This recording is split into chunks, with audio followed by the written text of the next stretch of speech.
Okay, so yesterday we have done water and the physical and chemical properties of water, and now we will start with heavy water. I think yesterday only I have given you the little introduction about heavy water. क्या होता है heavy water? Chemically अगर हम देखें तो heavy water is deuterium oxide. It means water is made up by hydrogen and oxygen, and hydrogen have isotopes like protium and deuterium. तो protium को हम किससे रिप्रेजेंट करते हैं, H से, और उससे बनने वाला जो हमारा ऑक्साइड है that is called as water, जिसका फॉर्मूला होता है H2O। और हाइड्रोजन का ही दूसरा आइसोटोप अगर हम ले लेते हैं ड्यूटीरियम, तो ड्यूटीरियम के ऑक्सीजन से रिएक्शन करके जो ड्यूटीरियम का ऑक्साइड बनेगा that is D2O, that is called as heavy water. इसके बारे में 1932 में उरे नाम का एक साइंटिस्ट था, उसने बताया था what he has observed or he has shown that ordinary water contains small proportion of heavy water also। हमारा जो ordinary water है, जो normal water है, उसमें भी बहुत small proportion में heavy water रहता है। अगर हम उसको approximately calculate करना चाहें तो 5000 में 1 part, अगर हम 5000 parts कर दें उस water के, तो जो 1 part होगा उसका that will be of heavy water। heavy water बनता कैसे है, इसे हम बना सकते हैं by the prolonged electrolysis of water और बाय फ्रैक्शनल डिस्टिलेशन। वाटर का अगर बहुत टाइम तक इलेक्ट्रोलिसिस कराया जाए तो हमें हेवी वाटर मिलता है। होता क्या है, जब हम वाटर का इलेक्ट्रोलिसिस कराते हैं तो हाइड्रोजन गैस जो है वो बहुत जल्दी जल्दी लिबरेट होती है as compare to means H2 liberate जो है वो ज्यादा फास्ट स्पीड में होता है एज कंपेयर टू D2। यानी आप कह सकते हो कि प्रोटियम जो है वो ड्यूटीरियम के कंपैरेटिवली बहुत फास्ट स्पीड से लिबरेट होता है, और जो बाकी का वाटर रह जाता है हमारा, उसमें खाली डी फॉर्म रह जाती है हमारे वाटर की, यानी D2O ही रह जाता है। तो it means that is called as heavy water. तो क्या मतलब हुआ इसका, कि अगर वाटर को बहुत देर तक इलेक्ट्रोलिसिस कराया जाएगा तो हमें जो पीछे जो बच जाएगा, जो इलेक्ट्रोलिसिस होकर इवेपोरेट नहीं हो पाएगी जो गैस, वो रह जाएगी ड्यूटीरियम की गैस और उससे बनने वाला वाटर यानी हेवी वाटर। ऐसा माना जाता है कि अगर हमें अप्रोक्सीमेटली 1 लीटर हेवी वाटर चाहिए, प्योर हेवी वाटर जो कि 99% प्योर हो कम से कम, तो उसके लिए हमें 29,000 लीटर वाटर को इलेक्ट्रोलिसिस कराना पड़ता है। समझ रहे हो, यानी बहुत देर तक इलेक्ट्रोलिसिस होगा वाटर का, हाइड्रोजन गैस लिबरेट होती रहेगी, ऑक्सीजन गैस लिबरेट होती रहेगी, और एंड में जो बच जाएगा वो हमारा होगा D2O यानी कि हेवी वाटर, जो कि 99% प्योर होगा। जितना ज्यादा देर तक इलेक्ट्रोलिसिस होगा वाटर का, उतना ज्यादा प्योर फॉर्म में हमें D2O मिलेगा। अगर इसकी फिजिकल प्रॉपर्टीज की बात करें तो वाटर की तरह it is also colourless, odourless and tasteless liquid. Physical constants की अगर हम बात करें, yesterday only I have explain you कि जो हेवी वाटर है यानी जो प्रोटियम है, इसका जो मास है वो हमारे नॉर्मल वाटर के कंपैरेटिवली जो मॉलिक्यूलर मास है थोड़ा ज्यादा होता है, जिसकी वजह से इसकी वैल्यूज जो है थोड़ी सी चेंज हो जाती है। जैसे मॉलिक्यूलर मास जो है वो हमारा 20 हो जाता है 18 के बजाय, डेंसिटी जो है वो 1 के बजाय 1.1 हो जाती है। इसी तरीके से मेल्टिंग पॉइंट 273 के बजाय 276 हो जाता है, बॉइलिंग पॉइंट 373 की जगह 374 हो जाता है। मींस थोड़ी थोड़ी जो वैल्यूज है वो चेंज हो जाती हैं। डाई इलेक्ट्रिक कांस्टेंट जो कि वाटर का होता है 78.39, वो इसका कम होता है, दैट इज वो कितना होता है 78.06 ओनली। तो अब डाई इलेक्ट्रिक कांस्टेंट वैल्यू इसकी वाटर से कम है, तो इसका मतलब क्या है कि इसकी जो है सॉल्युबिलिटी प्रॉपर्टी यानी चीजों को अपने अंदर सॉल्युबल करने की जो प्रॉपर्टी है वो वाटर के कंपैरेटिवली कम होती है।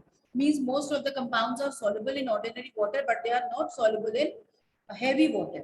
जो आयनिक कंपाउंड्स होते हैं ज्यादातर वो लेस soluble होते हैं हेवी वाटर में due to its low dielectric constant value. अगर हम केमिकल प्रॉपर्टीज की बात करें तो कल हमने नॉर्मल वाटर की, ऑर्डिनरी वाटर की केमिकल प्रॉपर्टीज की सेम वही होती है, बस जहां जहां आपने H लिखा था वहां वहां आप D लिखो। जैसे metals when react with water they form metal hydroxide and release hydrogen। so metal when reacts with heavy water they form metallic butyroxide। Hydroxide की जगह क्या हो जाएगा deuteroxide and release deuterium gas, deuterium release करेंगे। ऐसे ही जो metallic oxide है वो जब D2O से रिएक्ट करेंगे तो क्या बनाएंगे, जैसे सोडियम ऑक्साइड ने रिएक्ट करा, वाटर जब रिएक्ट करता है तो सोडियम हाइड्रोक्साइड बनता है। यहाँ पे क्या बना है सोडियम ड्यूटेरिक साइड। ठीक है, बस ये चेंज हो जाएगा, जहां जहां H है वहां वहां D लिख दो आप, और कुछ नहीं। Action with non metallic oxide, non metallic के साथ हमने देखा था एसिड्स बन रहे थे, SO3 ने जब H2O के साथ रिएक्ट किया था तो क्या बना था हमारा H2SO4 सल्फ्यूरिक एसिड। यहाँ हमारा क्या बन रहा है D2SO4 which is called as deuterio sulfuric acid। ठीक है, ऐसे हम कर सकते हैं इसको। उसके अलावा हमने क्या पढ़ा था, वाटर का रिएक्शन हमने पढ़ा था कैल्शियम कार्बाइड, नाइट्राइड्स, फॉस्फाइड्स के साथ। तो हमने देखा उन सब के ऑक्साइड्स बने थे और जो भी रिलेटेड कंपाउंड था, जो भी हमारा रिलेटेड एलिमेंट था उससे रिलेटेड कंपाउंड बन गया था। जैसे कैल्शियम कार्बाइड से जब वाटर ने रिएक्शन करा तो क्या बना था, कैल्शियम ऑक्साइड और एसिटिलीन।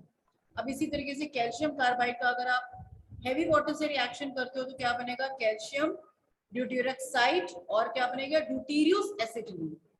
बस ड्यूटीरियो ड्यूटीरियो आपको आगे लगा देना है, बाकी सेम वही रिएक्शंस होंगी जो वाटर की हैं। अगर आपको वाटर की रिएक्शंस याद हैं तो आपको हेवी वाटर की केमिकल प्रॉपर्टीज याद करने की जरूरत नहीं है। आप एग्जाम में वही लिखो और जहां जहां H है वहां वहां उसकी जगह काट कर D कर दो, बस रब कर दो, बस सिंपल हो गई आपकी रिएक्शंस। इलेक्ट्रोलिसिस जब कराएंगे हैवी वाटर का तो क्या होता है, हमें ड्यूटीरियम गैस मिलती है और ऑक्सीजन मिलता है।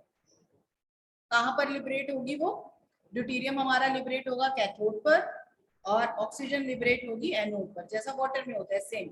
वाटर में हमारा एनोड पर ऑक्सीजन जा रहा था और कैथोड पर हाइड्रोजन जा रहा था। यहाँ हमारा एनोड पर अभी भी ऑक्सीजन ही जाएगा, कैथोड पर आपके पास ड्यूटीरियम जाएगा, दैट्स इट, बस इतना फर्क है, तो और कोई ज्यादा चेंजेस नहीं है। बायोलॉजिकल प्रॉपर्टीज की अगर हम बात करें तो हैवी वाटर जो है that is injurious to plants, animals and human beings. Water को हमने क्या बोला था, water is not only very useful, rather it is essential. इतना यूजफुल है कि ये जरूरत ही बन चुका है हमारे प्लांट्स, एनिमल्स और ह्यूमन बीइंग्स की।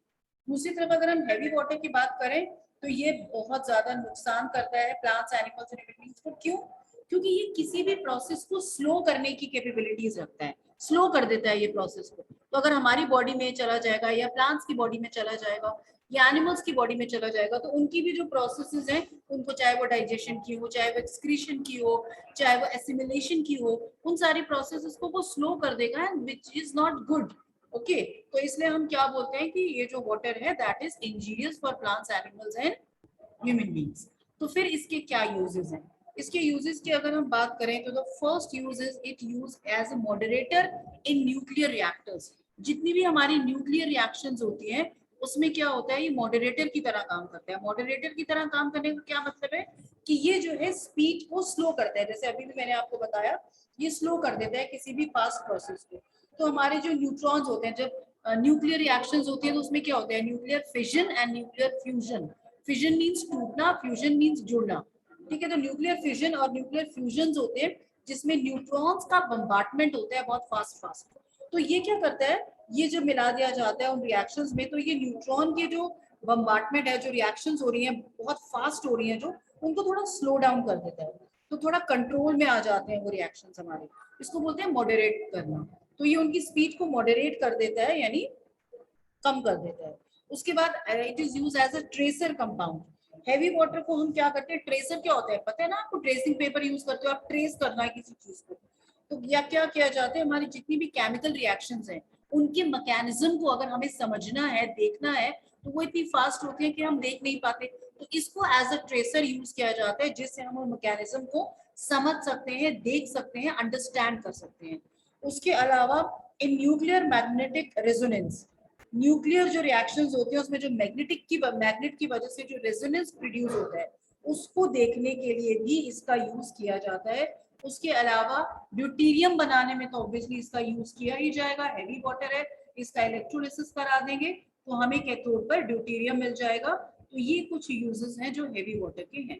So this is all about water, heavy water and ordinary water, the chemical and physical properties. अब अगर हम बात करें टाइप्स ऑफ वाटर की, types of water. तो water is categorized into two categories, hard and soft water.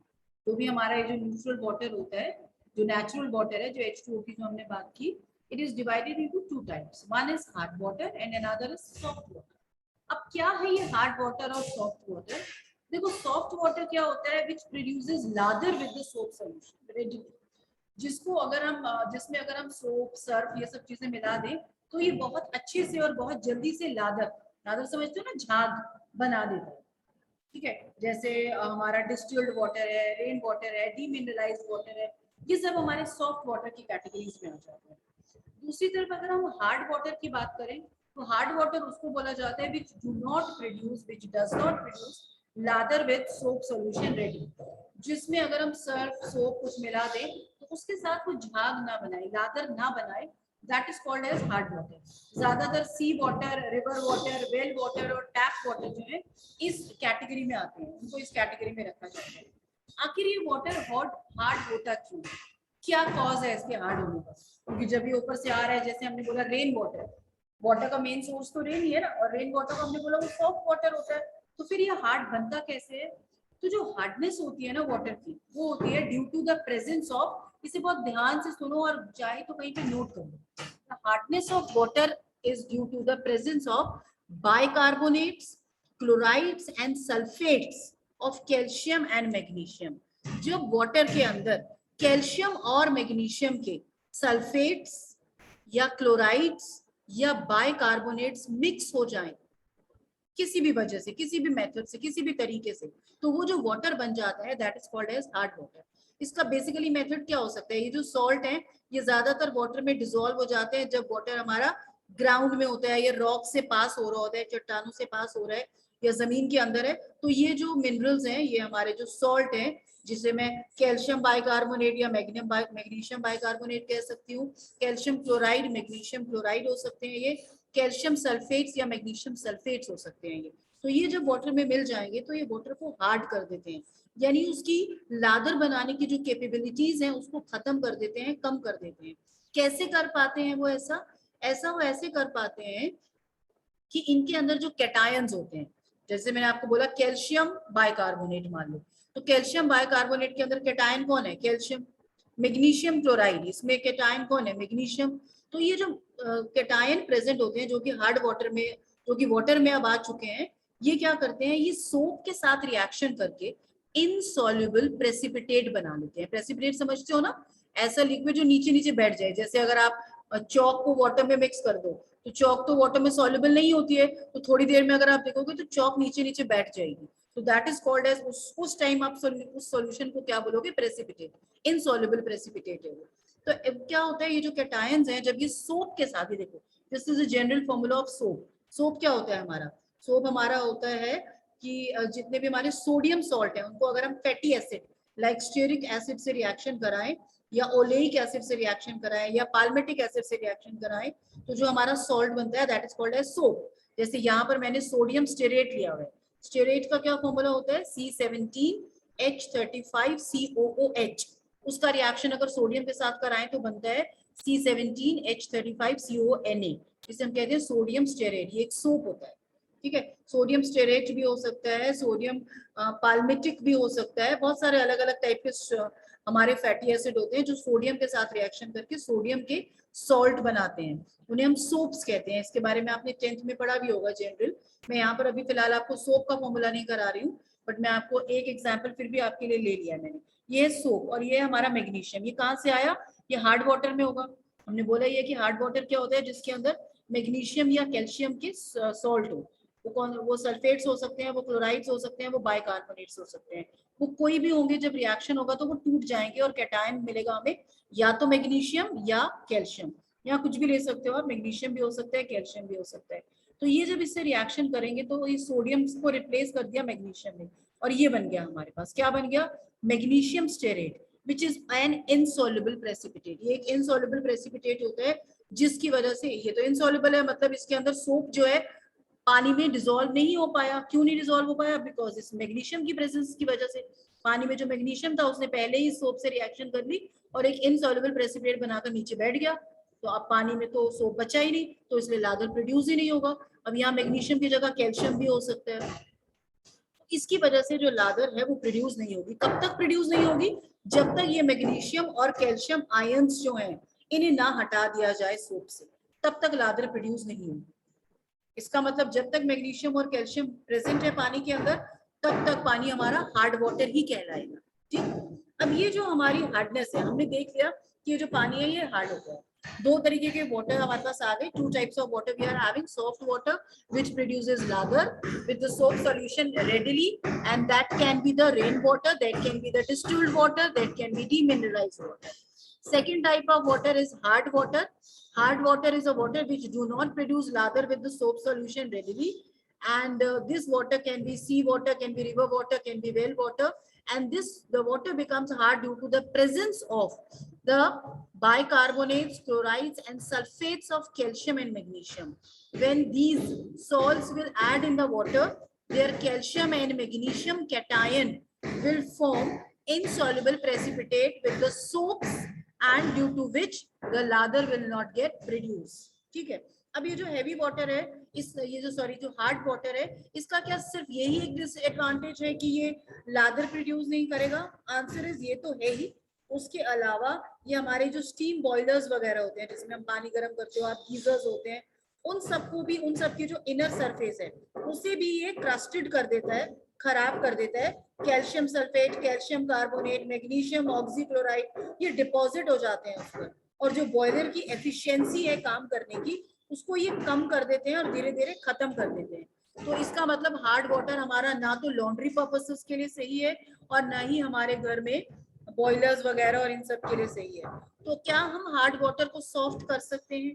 Do we have any method by which we can convert the hard water into salt water? Now this is a very very important concept. हम MCQ में इसे कैसे लेंगे, that I have not planned right now, but हाँ लेंगे जरूर.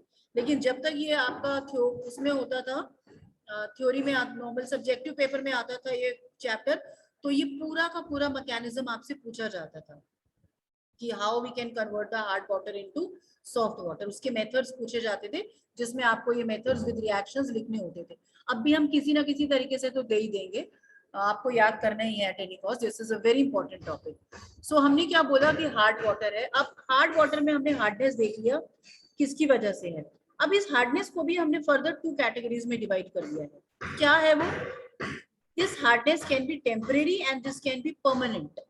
Temporary hardness कौन सी होती है? When in the water there are carbonates of calcium and magnesium.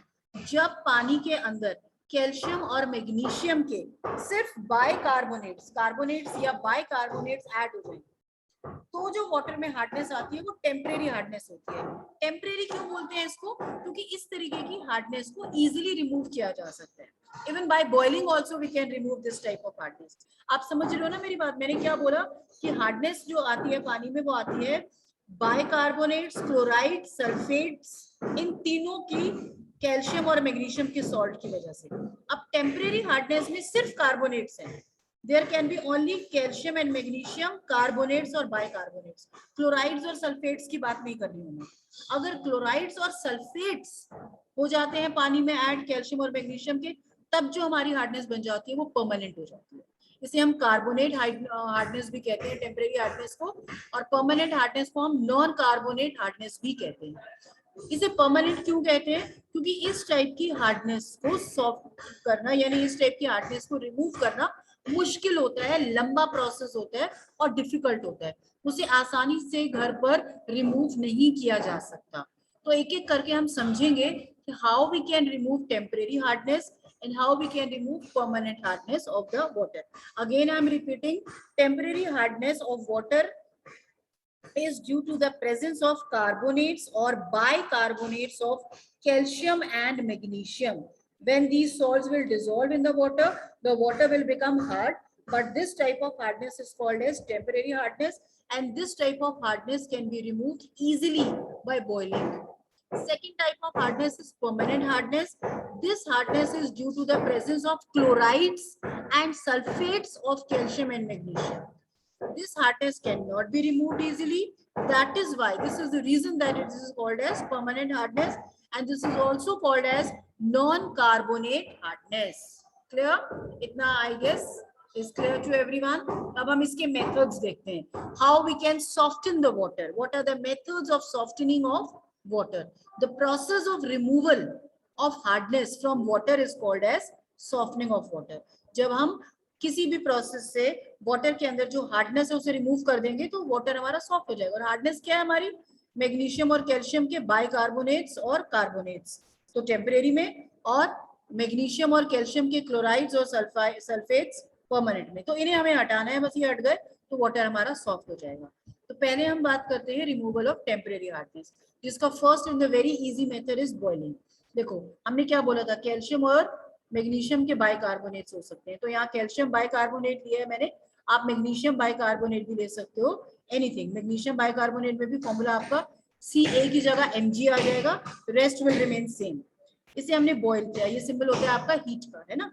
जब हम इसे बॉयल करते हैं तो क्या होता है, कैल्शियम कार्बोनेट, ये सिंबल समझते हो ना, this is a symbol of precipitate, नीचे बैठ जाता है। कैल्शियम कार्बोनेट पानी में नीचे बैठ जाता है, कार्बन डाइऑक्साइड गैस बन के इवेपोरेट हो जाती है और बाकी वाटर अलग हो जाता है।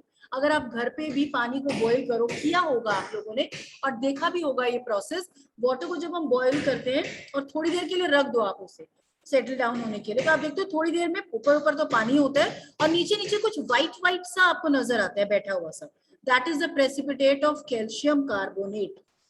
वो कैल्शियम कार्बोनेट नीचे बैठ गया, ऊपर ऊपर साफ पानी आ गया, कार्बन डाइऑक्साइड गैस आपकी निकल गई।